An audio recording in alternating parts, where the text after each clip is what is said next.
February 23, 1945, Mount Kuribayashi, Iwo Jima. Private First Class Tadashi Yamamoto crouched in a concrete bunker, hands trembling as he wrote words that would have earned him execution if discovered by his own officers. The Marines are not human. They do not die like other men. Everything we were told about American weakness was a lie. Through the firing slit, he had just witnessed something that contradicted every assumption drilled into him during training. 6 Marines had stormed his position under withering machine gun fire. 3 fell, but the others kept advancing. When his comrades unleashed a grenade barrage, 1 Marine absorbed the blast with his own body to shield his squad, then continued fighting with catastrophic wounds until he physically could not hold his weapon. The survivors took the position within minutes. 21,000 Japanese defenders occupied Iwo Jima, dug into 18 kilometers of tunnels and fortifications. They had been promised they faced soft American troops who would break under pressure. What they encountered instead would shatter every military assessment the Imperial Japanese Army had made about their enemies.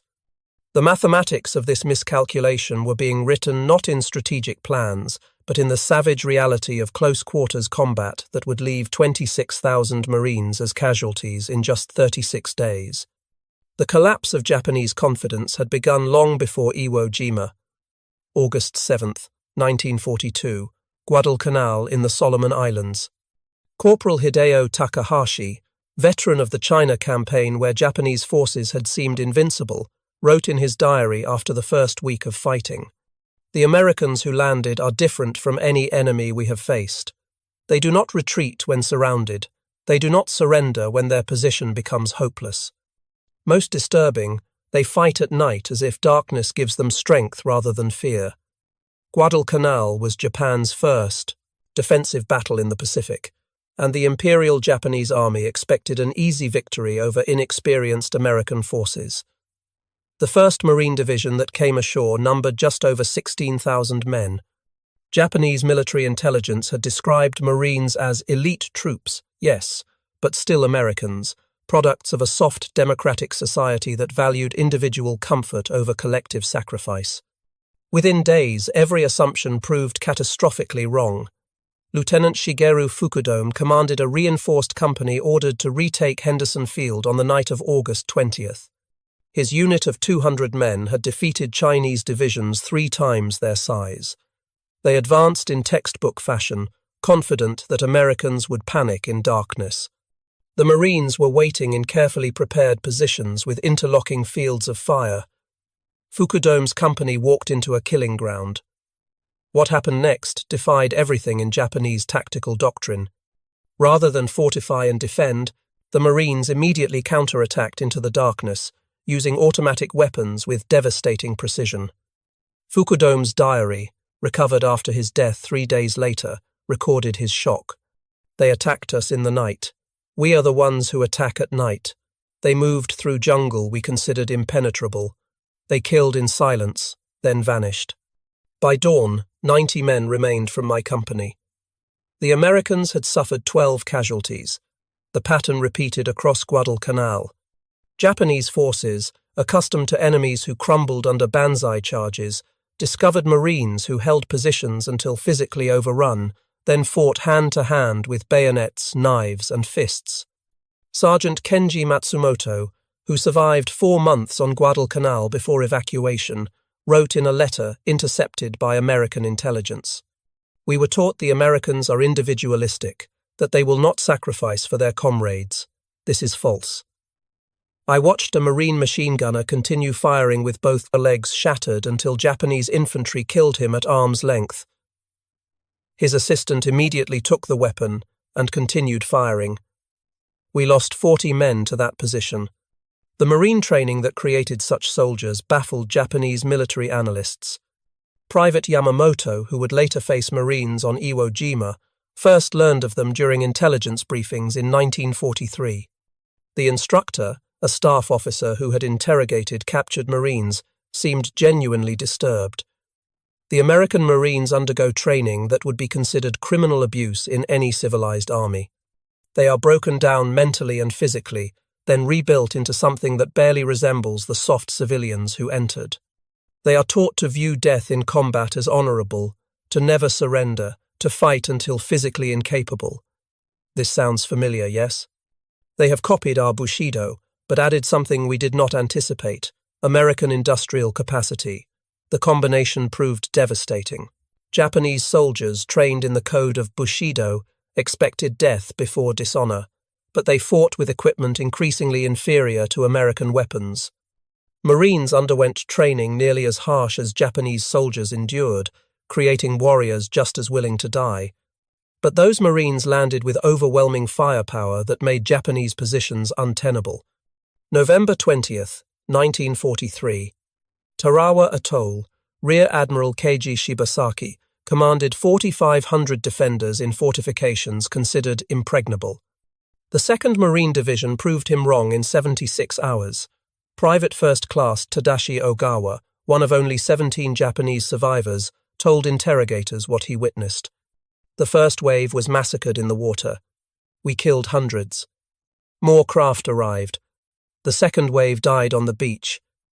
More came. The third wave reached our positions with flamethrowers. They did not stop until we were dead, or they were. The mathematics were brutal. Nearly 6,400 men died on Tarawa in 76 hours. The Marines who survived had demonstrated they would take any objective regardless of cost. Documents captured on Saipan in 1944 revealed Japanese intelligence reports describing Marines as, quote, shock troops displaying fanatical devotion to objectives. Marines refuse orders to retreat and will counterattack even when tactically disadvantaged. Casualties inflicted on Marines do not degrade unit effectiveness until the unit is completely destroyed. End quote. This classification emerged from systematic study. Captain Yoshio Kobayashi, who survived Guadalcanal, provided detailed comparisons. American Army infantry tactics are sound and conventional. The Marines operate differently. They advance aggressively regardless of casualties. They accept casualty rates that would cause any rational commander to halt. This is unprecedented. The speed of Marine operations proved as devastating as their firepower. Lieutenant Colonel Kunio Nakagawa, who commanded on Peleliu, planned defenses based on previous campaigns where American forces paused after landings. The Marines never paused. They landed September 15th at 08:30 and controlled half the airfield by nightfall. Nakagawa's diary recorded his shock. My defensive plan collapsed because it assumed the enemy would act rationally. The Marines do not act rationally. They act with total commitment regardless of circumstances. This total commitment manifested in ways that seemed suicidal to Japanese observers, but proved devastatingly effective. Sergeant Kenji Matsumoto, captured on Bougainville, described watching a Marine platoon assault a fortified hilltop position. The approach was across open ground, swept by machine gun fire from 3 bunkers. Japanese doctrine would have required extensive artillery preparation, followed by infantry assault under smoke cover. The Marine lieutenant assessed the position for perhaps 30 seconds, then ordered the assault with no preparation. The platoon charged directly into the fire. 7 men fell in the first 20 seconds. The survivors reached the first bunker and destroyed it with grenades and demolition charges. 3 more men fell assaulting the second bunker. The remaining Marines took it. The third bunker fell to the last 5 men standing. The platoon suffered 12 casualties from 37 men to take a position we considered impregnable. The entire action took 4 minutes from order to completion. This was not courage. This was systematic application of acceptable casualties to achieve objectives faster than we could respond. The concept of acceptable casualties horrified Japanese officers trained to value their soldiers' lives within the context of achieving objectives. Marines calculated casualties as the cost of victory and paid that cost without hesitation when the objective warranted it. This created a psychological advantage beyond material superiority. Japanese commanders, knowing Marines would accept 50% casualties to take a position, faced impossible decisions: defend with insufficient force and lose the position. defend with adequate force but weaken other positions, abandon the position and cede terrain. Every option led to defeat. The only variable was timing. Major Yoshitaka Hori, senior staff officer on Iwo Jima who survived the battle, analyzed this dilemma in post-war interrogations. General Kuribayashi understood that we could not stop the Marines. Our defenses were designed to delay them and inflict maximum casualties.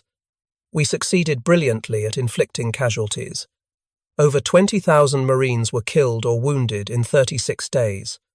This would have destroyed any other military force's ability to continue offensive operations.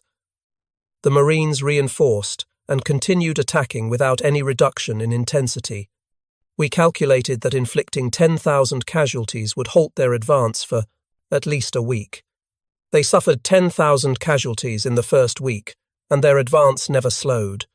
This revealed the fundamental imbalance. They could replace casualties faster than we could. They had 50 Marine divisions in the Pacific Theater or training in the United States. We had finite defenders on each island. Mathematics dictated our defeat. The mathematics extended beyond simple manpower. Marines landed with logistical support that enabled sustained operations at intensities Japanese forces could not match. Second Lieutenant Toshio Yamamoto, captured on Saipan, witnessed the contrast firsthand during a nighttime infiltration. I led a patrol to observe American positions 3 days after their landing. We expected to find exhausted troops with limited supplies, as Japanese forces would have been after 3 days of intense combat on a contested beachhead. Instead, we found Marines eating hot food, receiving ammunition resupply by truck, with medical tents treating taumaturm, wounded, and rest areas where units rotated off the line. Their supply dumps contained more ammunition than my entire regiment possessed. They had mobile kitchens preparing fresh meals. They had portable showers and laundry facilities. They were fighting the most intense battle of the Pacific War and living better than we did in garrison. This demonstrated that defeating them was impossible. They would never run out of food, ammunition, medicine, or replacements. We would. The relentless American logistics created a form of attrition warfare that favored Marines despite higher initial casualties. Japanese defenders fought from fixed positions with limited supplies and no reinforcement. Every casualty was permanent. Every round of ammunition expended could not be replaced. Marines fought from an expanding beachhead with supplies arriving daily by ship and air. Casualties were evacuated and replaced. Ammunition was unlimited. The longer a battle lasted, the weaker Japanese defenders became while Marines grew stronger. This dynamic proved decisive on Peleliu, where Colonel Nakagawa's defense lasted from September 15th to November 27th. 1st Marine Division suffered such heavy casualties that it was withdrawn and replaced by elements of 81st Infantry Division in October. A 2nd Marine Division continued operations until Army units relieved them. The battle that Japanese planners expected to last 1 week lasted 11 weeks. Japanese defenders inflicted over 10,000 American casualties, but the Americans could afford those losses and continue attacking. Japan could not afford to defend every island at such cost. The arithmetic was unsustainable. The unsustainability became clear to Japanese military leadership by mid-1944. Intelligence summaries distributed to garrison commanders acknowledged that Marines could not be stopped, only delayed. One document, captured on Tinian, provided guidance that revealed complete abandonment of any hope for victory. When defending against Marine assault, do not expect to hold positions indefinitely. The objective is to delay the American advance sufficiently to enable other strategic objectives. Each day of resistance is valuable. Each Marine killed or wounded is valuable. But understand that the position will fall. Prepare accordingly. Stock positions with maximum ammunition, create redundant defensive positions, plan to fall back in stages. Accept that you will likely die in the defense. Your sacrifice buys time for the Empire. There is honor in this sacrifice even without victory. This grim calculus defined Japanese defensive strategy for the final year of the Pacific War, defenders no longer fought to win battles. They fought to make those battles so costly that Americans might negotiate rather than invade Japan itself. Marines, by accepting casualties that would have forced other armies to halt, negated this strategy. They paid the price demanded and continued advancing. No cost was too high, no position was too strong. The offensive never stopped. Private Tadashi Ogawa, one of the few survivors from Tarawa, later described the psychological impact of facing such an enemy. After the first day of battle, we knew we would lose. The Marines had landed in overwhelming force. They had naval gunfire that destroyed our positions. They had air support that bombed us continuously. But we still believed we could make them pay such a terrible price they would reconsider future invasions. Then we watched them continue attacking despite horrific casualties. They walked through machine gun fire that killed dozens. More Marines came behind them. We killed them too. More came. We fought for 3 days with absolute commitment. We inflicted thousands of casualties. We died almost to the last man, and the Marines took Tarawa on schedule. They paid the price we demanded and continued their advance across the Pacific. That was when we understood the war was lost. An enemy who will pay any price to win cannot be defeated by making victory expensive. This realization spread through the Japanese military as survivors from each battle carried their experiences to the next. By the time Marines landed on Iwo Jima in February 1945, every Japanese defender knew they faced the most implacable enemy in the Pacific. They knew they would die. They knew the Marines would take the island. The only question was how many Marines would die with them. General Kuribayashi's defensive plan accepted these realities and built strategy around them. His orders to troops acknowledged what official propaganda denied. We cannot win this battle. We can only make the Americans bleed for every meter of ground. That is our mission. Accept death. Inflict casualties. Delay their advance. This is how we serve the Empire in its darkest hour. This assessment proved accurate in battle after battle. February 19th, 1945, D-Day on. Iwo Jima provided the most comprehensive Japanese military analysis of marine capabilities. General Tadamichi Kuribayashi, arguably the most capable defensive commander Japan fielded in the Pacific, spent months studying marine tactics and creating defenses specifically designed to defeat them. His preparations were extraordinary. But before Iwo Jima tested Kuribayashi's theories, Marine raiders had demonstrated capabilities beyond standard excellence. These elite units conducted deep penetration operations that created terror disproportionate to their small numbers. Japanese forces discovered that raiders operated in darkness with devastating effectiveness. Colonel Kiyono Ichiki learned this fatally on Guadalcanal in August 1942. His 900 men had defeated Chinese forces through aggressive night attacks.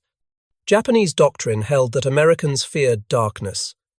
Ichiki planned a textbook night assault against Marine positions on the Tanaru River. Raiders from 1st Marine Raider Battalion waited in prepared positions. Ichiki's force waded into the river at 01:30 hours on August 21st. Raiders opened fire at point-blank range with automatic weapons, supported by pre-registered artillery. The battle lasted 20 minutes. Japanese casualties exceeded 700 killed. Marine casualties numbered 35. The raiders were eventually disbanded and integrated into regular Marine divisions in 1944, but their tactics spread throughout the Corps. By Iwo Jima, standard Marine infantry employed techniques raiders had pioneered. Night patrols probed continuously. Small units made independent decisions. Communications allowed unprecedented coordination. The result was an enemy that fought 24 hours per day with intensity Japanese forces could not sustain. Corporal Hideo Takahashi, who fought on 3 islands before his capture on Okinawa, summarized the experience. The Marines never stopped. Day attacks, with overwhelming firepower. Night attacks by small units infiltrating our positions. Constant artillery harassment preventing rest. Air attacks throughout daylight hours. We were under pressure continuously from landing to defeat. Japanese forces traditionally controlled the night and could rest and regroup after daylight battles. Against the Marines, there was no rest. There was no safe time. There was only continuous combat until we were dead or captured. This was industrial warfare applied without mercy. The industrial aspect of Marine operations fascinated and terrified Japanese military analysts. Unlike Japanese forces that relied on spirit and individual sacrifice to overcome material limitations, Marines systematically applied maximum force to every problem. When faced with a fortified position, they did not rely on courage or clever tactics. They identified the position, called in artillery that fired hundreds of shells to destroy it, brought forward tanks with flamethrowers to burn out survivors, then sent infantry to secure the position. If resistance continued, naval gunfire from destroyers or battleships would obliterate the entire area. This methodical destruction was horrifying in its efficiency. Second Lieutenant Saburo Endo, artillery forward observer on Saipan, watched Marine combined arms tactics during the June 1944 invasion. His diary recorded detailed observations. The Marines landed under covering fire from warships that fired continuously for 3 hours before the first landing craft touched the beach. Aircraft bombed our positions for 2 hours before the landing. When Marines came ashore, every movement was supported by tanks, artillery, naval gunfire, and airstrikes. They advanced slowly and carefully, destroying everything in their path. When we stopped them at prepared positions, they called in battleship fire that literally erased hills from the landscape. They did not try to overcome our positions through courage or clever tactics. They used overwhelming force to eliminate the positions, then advanced. This is not warfare as we understand it. This is industrial destruction, applied systematically until resistance becomes impossible. We fought with rifles and light machine guns. They fought with an entire industrial nation's resources. Endo's observations captured what many Japanese soldiers realized too late. The Pacific War was not a test of warrior spirit or tactical excellence. It was a contest between Imperial Japan's limited industrial base and America's overwhelming production capacity. Marines were the cutting edge of that production capacity, warriors trained to exploit American advantages ruthlessly while accepting casualties that leveraged superior numbers and replacements.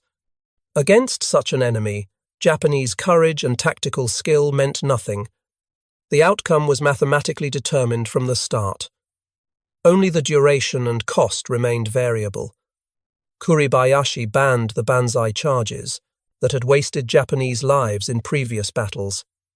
He created a defense in depth that channeled Marines into killing zones, covered by multiple bunkers. He positioned artillery to deliver devastating fire on landing beaches.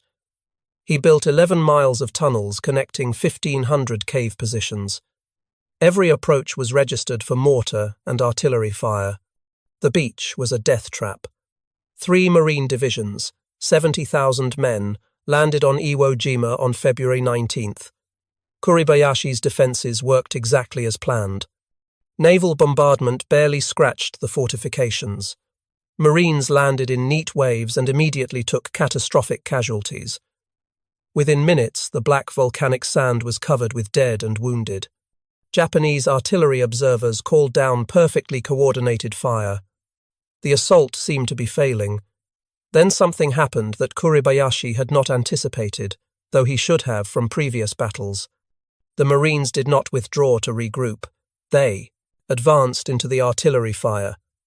They found the gaps between Japanese positions and exploited them.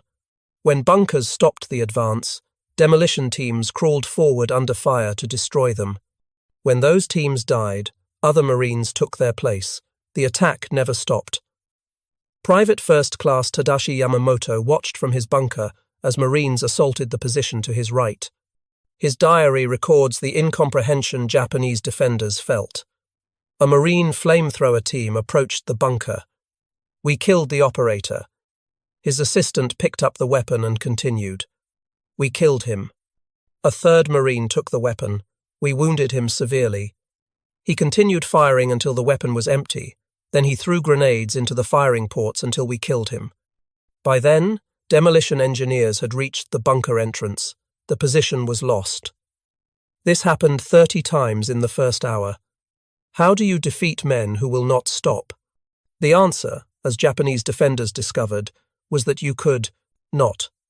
The brutal arithmetic of Iwo Jima demonstrated Marine doctrine in its purest form. 70,000 Marines landed, 26,000 became casualties, including nearly 7,000 killed. But all 21,000 Japanese defenders died except for 1,016 who were captured, most because they were unconscious or too wounded to resist. The Marines paid an almost unimaginable price, but they took every objective. Kuribayashi himself, who survived until late March 1945, wrote his final assessment in a message smuggled to Tokyo before the position collapsed. The Marines are the most effective fighting force I have encountered. They possess several attributes that make them uniquely dangerous. First, their training creates soldiers willing to accept casualties that would break other units. Second, their firepower exceeds ours by a factor of 5-to-1 in artillery and 10-to-1 in air support. Third, their junior leaders make decisions at squad level that our officers make at company level, allowing them to exploit opportunities faster than we can react. Fourth, and most critical, they never stop attacking. There is no defense that can survive this combination indefinitely. This final point terrified Japanese defenders across the Pacific. Soldiers could accept defeat in battle. They could understand being outgunned or outmaneuvered. What they could not comprehend was an enemy that simply would not stop regardless of losses. Corporal Hideo Takahashi, who fought on 3 islands before his capture on Okinawa, explained in a post-war interview, "You must understand the difference between Marines and other American forces. Army units would attack, take casualties, and pull back to reorganize. This is sensible military doctrine. Marines would attack, take casualties, and continue attacking over the bodies of their own dead. This is not military doctrine. This is something else entirely. The quality that made Marines so feared was deliberately created through training that broke recruits down to nothing, then rebuilt them into warriors whose identity was inseparable from the Corps itself." Documents captured on Saipan included interrogation reports of a Marine prisoner who explained the transformation to bewildered Japanese intelligence officers. Boot camp lasts 8 weeks. For the first 4 weeks, drill instructors destroy everything civilian in the recruit. You are told you are worthless, that you will never be a Marine, that you should quit and join the army. The abuse is psychological and physical. You are pushed until you think you cannot continue, then pushed further. Those who quit are publicly shamed. Those who remain learn that surrender is not an option. The interrogation report noted the Japanese officer's response. This resembles our own training, but more systematic.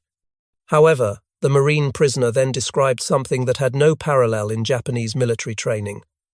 The second 4 weeks, the instructors build you into a Marine. You learn that you are part of something greater than yourself, that every Marine who ever lived is your brother. This created something unique.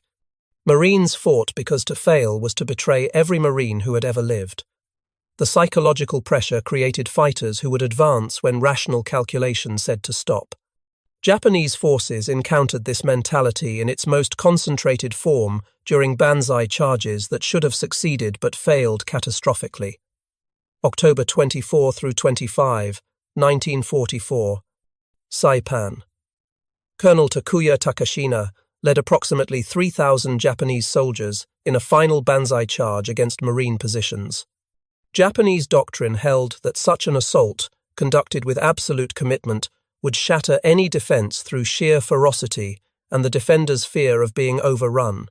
The Marines of the 27th Infantry Division, positioned in the attack's path, were mostly sleeping when the charge began at 0300 hours. Japanese soldiers poured into the Marine lines screaming, "Bayonets fixed," overwhelming forward positions through sheer numbers. Traditional doctrine would call for a fighting retreat to regroup. The Marines counterattacked immediately. Officers and sergeants organized desperate defensive stands at key positions. Marines used every weapon available, from artillery firing at point-blank range to trench knives in hand-to-hand combat. The fighting lasted 4 hours. When dawn broke, Japanese bodies covered an area 500 meters deep. American casualties numbered 90 killed and 247 wounded. 3,000 Japanese soldiers died. Private First Class Takeshi Yoshida survived the charge with severe wounds. His interrogation report, filed 3 days later, captured the shock Japanese soldiers felt. We were told that Americans fear close combat, that they rely on firepower because they are cowards at heart.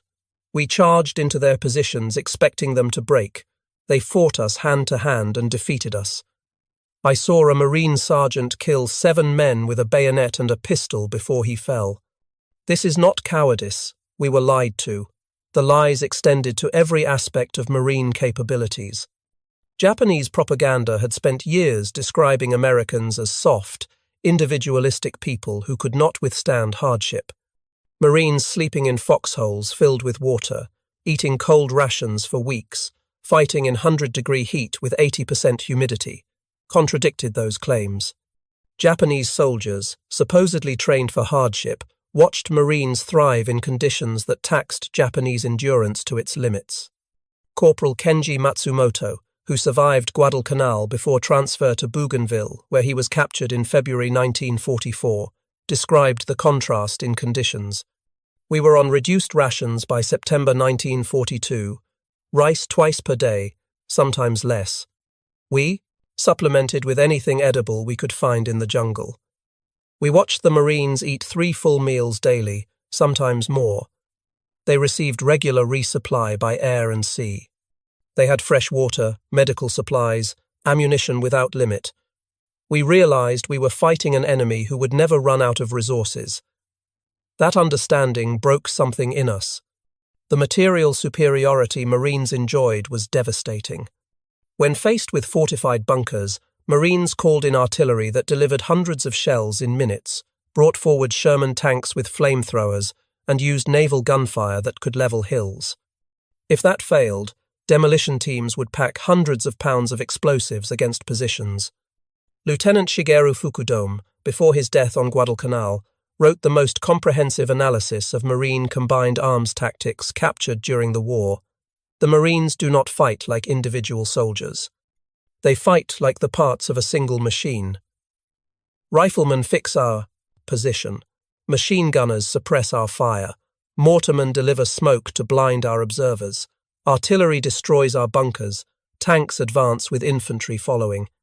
Aircraft bomb any position artillery cannot reach. This happens within minutes of contact, coordinated by junior officers using radios we do not possess. We cannot counter this because we cannot coordinate at the same speed. By the time our commander understands the situation and issues orders, the Marines have already moved to exploit our weakness.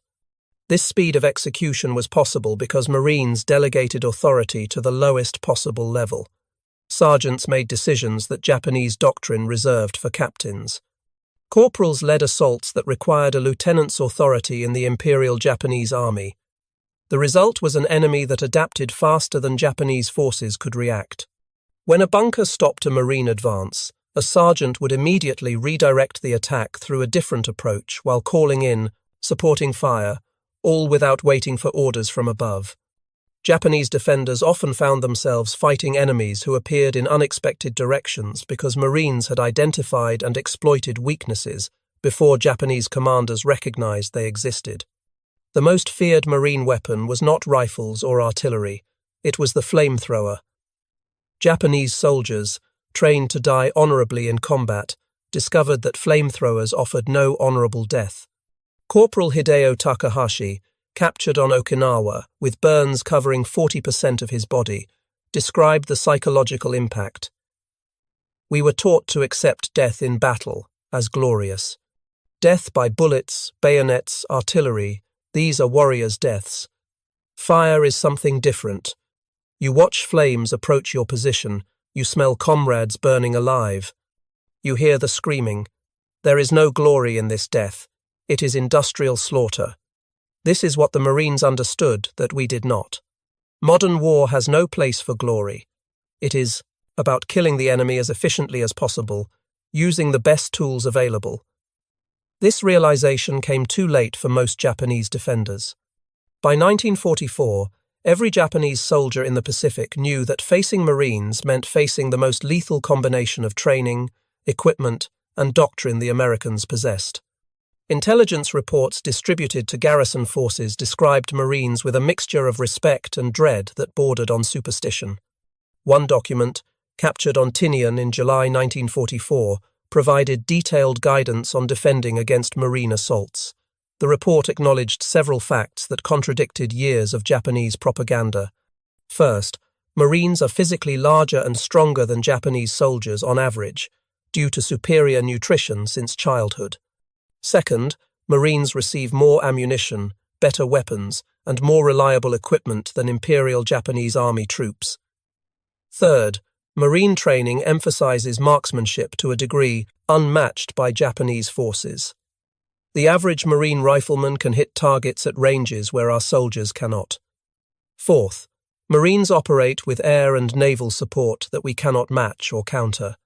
Fifth, and most critically, Marines are trained to believe surrender is unacceptable. They will fight to death or victory. There is no third option. The report then provided tactical guidance that revealed how thoroughly Japanese confidence had collapsed. When facing Marines, do not expect them to retreat. Do not assume casualties will degrade their morale. Do not believe superiority in numbers provides an advantage, as their firepower negates numerical superiority. Do not attempt banzai charges unless no other option exists, as Marines will slaughter charging troops with automatic weapons and artillery. Do not expect them to fear nighttime attacks, as they fight effectively in darkness. The only effective defense is prepared positions protected by interlocking fields of fire, with multiple fallback positions prepared in advance, and with the understanding that the position will eventually fall. The goal is not to stop the Marines, but to exact maximum casualties before the position is overrun. This defensive doctrine acknowledged reality but offered no path to victory. General Tadamichi Kuribayashi, preparing Iwo Jima's defences in early 1945, understood this perfectly. He wrote to his wife in January, 1 month before the invasion. "I am asked to defend Iwo Jima against American Marines. This is a mathematical problem with only one solution. The Marines will land with 70,000 men. They will have complete control of sea and air. They will bring unlimited ammunition and supplies. They will attack until Iwo Jima falls. My mission is not to defeat them, that is impossible. My mission is to make them pay such a terrible price that the Americans will reconsider invading the home islands.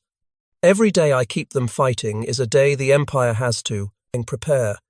Every Marine killed is one less enemy in the final battle." Kuribayashi's strategy reflected the evolution of Japanese defensive doctrine from confident aggression to desperate attrition. The Marines who landed on Iwo Jima on February 19th faced defenses designed not to repel them, but to bleed them in ways that would destroy American resolve. Every bunker was positioned to require direct assault. Every cave entrance was covered by multiple firing positions. Every meter of ground cost lives to take. The strategy failed because it misunderstood Marine culture. High casualties did not break Marine morale. They reinforced it. Every fallen Marine demanded vengeance. Every day of brutal combat strengthened survivors' determination to win. The worse the fighting became, the harder Marines fought.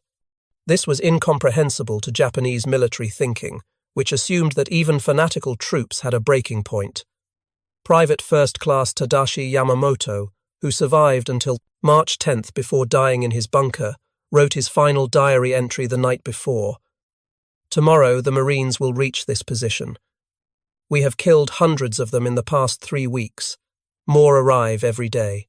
They do not weaken. They do not slow down. They do not stop. I thought our spirit was stronger than American materialism. I was wrong. The Marines have both spirit and material. They have courage equal to ours, combined with weapons and supplies we cannot match. They are what we claim to be. We are what we claimed they were. This is the truth we die knowing." His bunker was destroyed the next morning by a Marine demolition team after a 6-hour battle that killed all 11 defenders and wounded 3 Marines. The position delayed the Marine advance by exactly 40 minutes before being bypassed by other units that continued advancing while combat engineers reduced the bunker. This pattern repeated across Iwo Jima thousands of times. Japanese defenders fought with desperate courage, inflicting terrible casualties, achieving nothing except their own deaths. The campaign ended on March 26. The final statistics told the story of what happened when Marines fought the best defenses Japan could create. 21,000 Japanese defenders died. 1,016 surrendered, most because they were unconscious or physically incapable of resistance. The Marines suffered 26,000 casualties from 70,000 men committed. Nearly 40% casualties. Any other military force would have required months to recover. 3rd, 4th, and 5th Marine Divisions were back in action within 6 weeks. This ability to absorb casualties and continue fighting became the defining characteristic that most terrified Japanese defenders. Corporal Kenji Matsumoto, imprisoned in Hawaii after his capture, explained in a 1946 interview what Japanese soldiers felt facing Marines. The worst part was knowing they would never stop. You could kill half a Marine unit, and the survivors would continue attacking. You could wound their leaders, and sergeants would take command. You could fight them to exhaustion, and they would attack again the next day. There was no way to win. You could only kill them until they killed you. That is not war. That is mutual annihilation. And the Marines had more men than we did. The American industrial capacity that produced waves of replacement Marines astonished Japanese military planners. Intelligence reports from late 1944 noted that Marine divisions suffered 75% casualties on Peleliu in September 1944, then returned to full strength within 3 months. Those replacements landed on Iwo Jima in February and fought with the same effectiveness as veterans. This ability to regenerate defeated units was beyond Japanese capability. The Imperial Japanese Army had no comparable training system, no replacement pipeline that could maintain unit quality while absorbing catastrophic losses. American efficiency extended to every aspect of Marine operations. Wounded Marines received medical treatment within minutes of being hit. Casualty evacuation by air and sea moved wounded men from battlefield to hospital ship in hours. Blood plasma, antibiotics, surgical care that saved lives at rates unprecedented in military history. Japanese wounded often died from lack of medical supplies, from infected wounds, from injuries that American medicine routinely treated. Captured Japanese soldiers watched Marines who should have died from wounds that would have killed Japanese soldiers instead survive to fight again.